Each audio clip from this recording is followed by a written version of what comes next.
Ladies and gentlemen, 2024 will see a trial, maybe a couple of trials, but a trial in New York.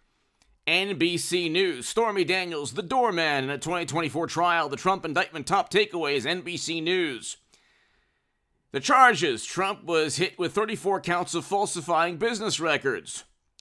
Each charge carries a maximum of 4 years in prison. He's not going to serve any prison time, and if God forbid he ever did, the Secret Service would literally go with him to prison, but he's not going to serve any prison time. It'll be overturned by the Supreme Court. The Supreme Court has already overturned convictions with even more quote-unquote evidence of foul play or wrongdoing. There is no evidence that he committed a crime. Do you want to know how we know? Because the FEC didn't find Trump. They actually fined Clinton. So, and I think Hillary will be the 24 nominee, but her headquarters, Democrats are located, the DNC is in Washington, D.C., but the Clinton campaign was headquartered in New York. She was fined. Hillary Clinton was fined by the FEC for purchasing the Steele dossier. How is that not falsifying? Why don't they contrive a felony through misdemeanors of falsifying legal expenses? Because her campaign went and said, these are just legal expenses, and the FEC said, no, they're not. We're going to fine both the DNC and the Clinton campaign going through your attorney to buy a dossier to frame Trump has everything to do with the campaign. It's not a personal expenditure. So they're the ones who falsified records in New York, not Trump, who was not ever even fined by the FEC. Hit subscribe to this channel right now. The channel's growing, ladies and gentlemen. It's because I'm reading from public record resources, and here Trump's next court date pushes up against 2024 primaries. He will be far and away the most popular candidate, not only in the GOP, not only within the country, but within years. You will see something. The average American will understand what's going on. Every American, every person watching, I don't care if you live in Australia or Canada or the UK or anywhere in India, anywhere on the planet, Nigeria, everybody knows what it feels like to have government, to have a corporation, to have, people in a position of authority over you being unfair, blaming you for something that you didn't do, trying to torment you. You could sometimes in class, you could see, the certain students get away with everything.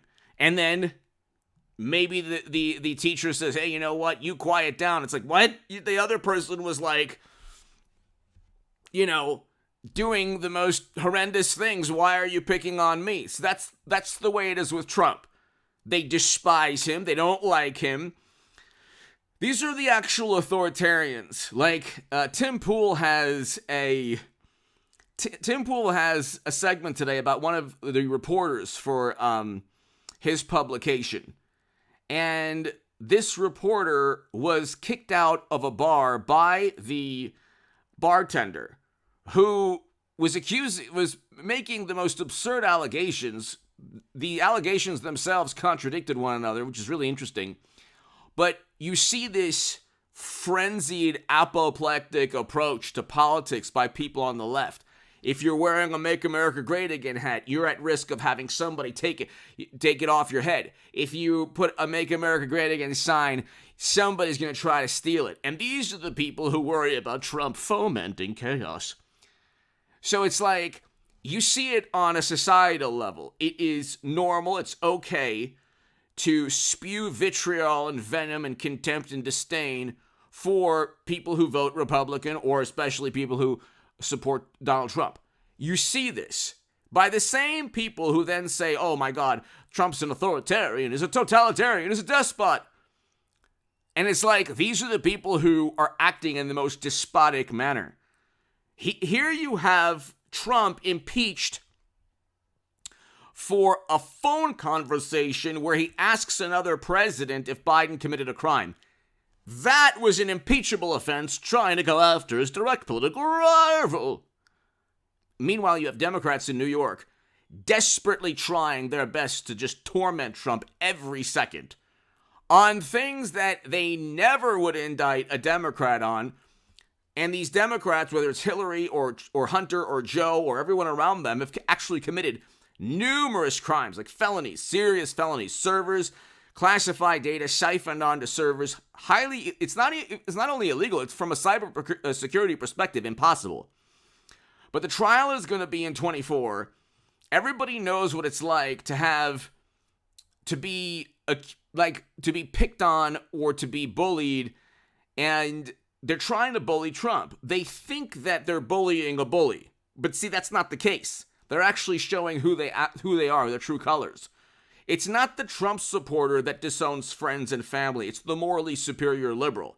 It's not Trump who utilized state or federal government to go after his direct political rivals and indict them, which he should have done because they did commit crimes.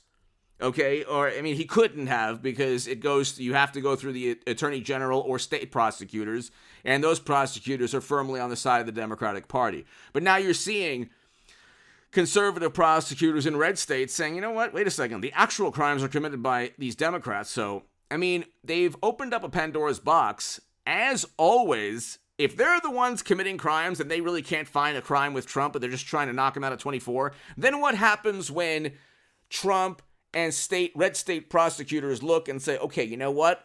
Here's not just misdemeanors elevated to felonies because of an invisible FEC crime. Now you have actual, they're going to indict Hunter and Joe, possibly Hillary, Bill, all of these people around them for actually committing crimes, felonies associated with a foundation, associated with a laptop, with servers. And they're going to circumvent the statute of limitations in the manner that New York did.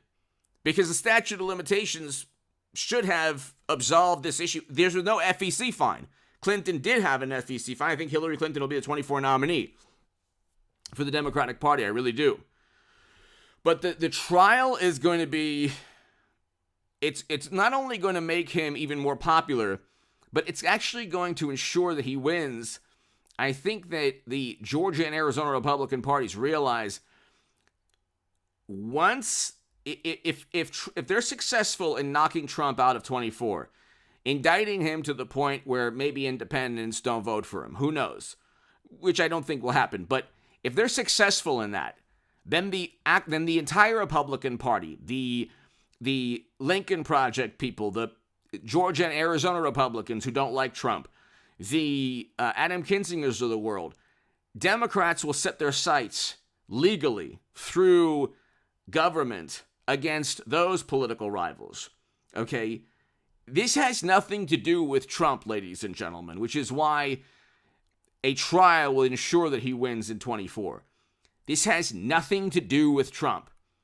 Trump is the first line of defense against absolute maniacs who will disown friends and family, who will accuse you of being an authoritarian as they work very hard to erase the First and Second Amendment, utilize government against their direct political rivals, prevent you from even trying to get a cup of coffee, causing a toilet paper run. That wasn't Trump's policy. It wasn't the policies of the Republican Party, although a lot of Republican governors went along.